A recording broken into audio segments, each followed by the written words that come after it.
हम नई गाड़ी की प्लानिंग कर रहे हैं, डीलरशिप के पास जाएंगे, उससे बात करेंगे, तो वो बात जो हम करते हैं ना, वो किस तरीके से करनी चाहिए। बात तो हमारी वही होती है जो हमारी रेगुलर है कि आप डिस्काउंट देंगे, कौन सी गाड़ी अच्छी है, कब तक हमें मिल जाएगी, बात तो हमारी यही है। लेकिन इन बातों को ही हमें किस तरीके से थोड़ा करना होता है, किस टाइम पर करना होता है, कैसे हमें अपने पैसे की वैल्यू बनानी होती है, किस तरीके से हम उनकी ट्रिक्स में नहीं फंसते हैं। मतलब जो हम बातें करते हैं ना, वो बात करने का एक तरीका होता है। तो आज हम उन तरीकों की ही बात करेंगे जहां पर हम छोटी छोटी, मतलब सिर्फ हमें बातों का हेर फेर करना है, कब किस टाइम पर क्या बोलना है। तो 3-4 पॉइंट में हम थोड़ी सी बात कर रहे हैं। आपको थोड़ा आइडिया हो जाएगा, जब आप अपनी नई गाड़ी लेने के लिए जा रहे हैं उस तरीके से थोड़ी डील करेंगे तो आपको बेटर डिस्काउंट भी मिल सकता है। तो क्या है वो चीजें, चलिए बात करते हैं। हेलो, मेरा नाम है मित्र, आप देख रहे हैं डेली ऑटो लाइफ। और ये चीजें तब पता लगी हैं जब काफी ज्यादा लोगों ने अपना कार बाइंग एक्सपीरियंस मेरे साथ शेयर किया है। तो अगर आप भी अपना कार बाइंग एक्सपीरियंस शेयर करना चाहते हैं, चाहे अच्छा है या बुरा है, या आप कुछ पूछना चाहते हैं गाड़ी खरीदने से रिलेटेड, डील कैसे करते हैं, समझते कैसे हैं, बढ़िया तरीके से गाड़ी हम कैसे ले सकते हैं, कौन सी गाड़ी लेनी चाहिए, तो उसके लिए भी आप मुझे कांटेक्ट कर सकते हैं। देखिए, सबसे पहले जब हम डीलरशिप के पास जाते हैं, डीलरशिप को विजिट करते हैं, पहली विजिट में ही आपको कभी भी अपनी डील उनको नहीं बतानी है। जब आप जाएंगे, आपने कोई भी एक गाड़ी सेलेक्ट कर ली है, आप उस गाड़ी के बारे में डीलरशिप से पूछेंगे, मुझे ये गाड़ी लेनी है, क्या इसकी डील है, क्या प्राइसिंग है। अब डीलरशिप पर जो है बंदा है, वो आपको लिखकर बताएगा ये एक्स शोरूम प्राइस है, ये इसका इंश्योरेंस है, ये आरटीओ चार्जेस है, इसके साथ एसेसरीज ये है नहीं है, मतलब जो भी है। और उसके बाद ये डिस्काउंट है। उसके बाद वो आपसे पूछता है आपको गाड़ी कब लेनी है। हम उसी टाइम पर उनको ये भी बोल देते हैं कि इसमें कितना डिस्काउंट है, वो डिस्काउंट भी बता देते हैं, और फिर हम अपनी तरफ से बोल देते हैं कि ये गाड़ी इतने में मिल जाएगी क्या। तो पहली मुलाकात में, पहली ही विजिट में आपको अपनी तरफ से ये नहीं बोलना है कि मिल जाएगी क्या। अगर वो आपसे पूछता है आपको गाड़ी कब लेनी है, तो आप कह सकते हैं कि हमें जल्दी लेनी है, लेकिन अभी मैं ना और डीलरशिप पर भी विजिट करूंगा, अभी तो मैं डील ले रहा हूँ, ये देख रहा हूँ कि बेस्ट पॉसिबल कौन दे सकता है। तो आप अपना बेस्ट बता दीजिए, आप मुझे ये गाड़ी कम से कम में विद जो भी आपका डिस्काउंट है, कि इतने में आप मुझे फाइनल दे देंगे, इससे कम में आप मुझे नहीं देंगे। क्योंकि मैं और डीलरशिप पे विजिट कर रहा हूँ, आसपास के शहरों में भी देख रहा हूँ, जो मुझे बेटर डील दे देगा वहां पर मैं गाड़ी ले लूंगा। इससे आपको फायदा क्या होगा, एक तो वहां पर आपकी कोई कमिटमेंट नहीं है, और आपने उनको कुछ बताया भी नहीं है कि आप कहाँ तक सोच रहे हैं। तो उनके मन में यही है कि कस्टमर बढ़िया डिस्काउंट के लिए जा रहा है, और साथ में आपको बाकी डीलरशिप विजिट भी करनी है। जब आप उनको ये बोलेंगे, हो सकता है वो आपको और थोड़ा बेटर डिस्काउंट अपनी तरफ से दे दें। तो आपको आइडिया होगा, आप 3-4 डीलरशिप पर घूमेंगे, आपको आइडिया होगा कि क्या डिस्काउंट आपको मिल सकता है। उसके बाद आप यकीन मानिए, जब आप डीलरशिप के पास दोबारा विजिट करेंगे ना, तो आप बेटर डील उनसे ले पाएंगे। आप उनको कह सकते हैं, मुझे दूसरी डीलरशिप पर अच्छा ऑफर मिल रहा है, आप मुझे क्या ऑफर दे रहे हैं। फिर आप अपना एक नंबर रख भी सकते हैं, जो आपने 3-4 डीलरशिप विजिट की है, सबसे कम जो आपको नंबर वहां पर मिले है ना, उनसे भी थोड़ा सा कम आप उनको बताइए, तब आपको बेटर डील मिल सकती है। एक तो आपको ये करना है। दूसरा, अब आपकी डील तो हो चुकी है, अब बात आ जाती है बुकिंग की। बुकिंग में क्या होता है, आपको पैसा देना होता है, बुकिंग अमाउंट देनी होती है। यहाँ पर भी हम काफी ज्यादा गलती कर देते हैं। अब हमारी डील तो हो गई है, अब जिस बंदे के साथ डील होगी उससे हमारी बातचीत भी अच्छी खासी हो जाती है, एक भाईचारा टाइप थोड़ा सा बन जाता है, जानकारी हो जाती है, और हम सोचते हैं यार चलो जितने ज्यादा से बुकिंग करा दे उतना बढ़िया है। आपको क्या करना है, जितने कम पैसे से बुकिंग होगी ना, आपको वो बुकिंग करानी है। आप सामने वाले से ही पूछ लीजिए।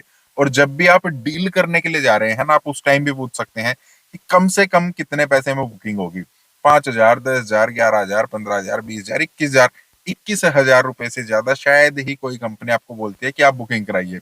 काफी ज्यादा लोग 25,000, 30,000, 50,000 रुपए से बुकिंग करा देते हैं। अगर आप ज्यादा पैसे दे रहे हैं, वहां पर नुकसान आपका ही है, हमारा ही है। कैसे, एक तो हमारे ज्यादा पैसे डीलरशिप के पास चले गए हैं। दूसरा, अब वो हमारी जो पैसा है ना, जो मनी है, वो वहां पर फंसी हुई है। अगर हमने एक डीलरशिप के पास 5,000 रुपए से बुकिंग करा रखी है, और एक बंदे ने 50,000 रुपए से बुकिंग करा रखी है, तो कल को डीलर अगर अपनी बात से मुकरता है और वो बोलता है कि हमें आपके पैसे डिडक्ट करने पड़ेंगे, या आपके पैसे आने में थोड़ा टाइम लगेगा, 1 महीना लग सकता है, 1 हफ्ता लग सकता है, तो ज्यादा तकलीफ किसको होगी, आप समझ रहे हैं ना, किसको। जिसने 50,000 रुपए दे रखे हैं, उसके 50,000 रुपए ब्लॉक है। डीलरशिप जानबूझकर उनको डिले भी कर सकता है। अगर किसी ने और भी ज्यादा पैसे से बुकिंग करा दी है, तो शायद उनको कहीं और बेटर डील मिल रही हो, लेकिन उनके पास अब पैसा नहीं है वहां देने के लिए, क्योंकि यहाँ ब्लॉक है। और डीलरशिप को भी पता होता है कि इस कस्टमर ने यहाँ पर ज्यादा पैसा दे रखा है, इसका पैसा थोड़ा सा फंसा हुआ है, जब तक हम इसको पैसा नहीं लौटाएंगे ना, तब तक कस्टमर तो हमारे पास है। जिसने 5,000 10,000 रुपए से बुकिंग करा रखी होगी वो फिर भी कहीं और जा सकता है कि यार मैं वहां से गाड़ी ले लूं, आपसे तो पैसा मैं बाद में अपना ले ही लूंगा। तो ज्यादा पैसे से आपको कभी भी बुकिंग नहीं करानी है। तीसरा, जो गाड़ी आपको पसंद है, जो आपको लेनी है ना, उसका ढिंडोरा नहीं पीटना है। मान लेते हैं आपको एक गाड़ी पसंद है, आपको ब्रेजा पसंद है, ठीक है। अब आप ब्रेजा लेने के लिए शोरूम पर जाएंगे, डीलरशिप को विजिट करेंगे देखने के लिए। वहां पर ये शो नहीं करना है कि आपको यही गाड़ी चाहिए है। आपको ये शो करना है कि मुझे इतने प्राइस रेंज के आसपास या मुझे इस सेगमेंट की गाड़ी चाहिए है, ब्रेजा के सेगमेंट की गाड़ी चाहिए है।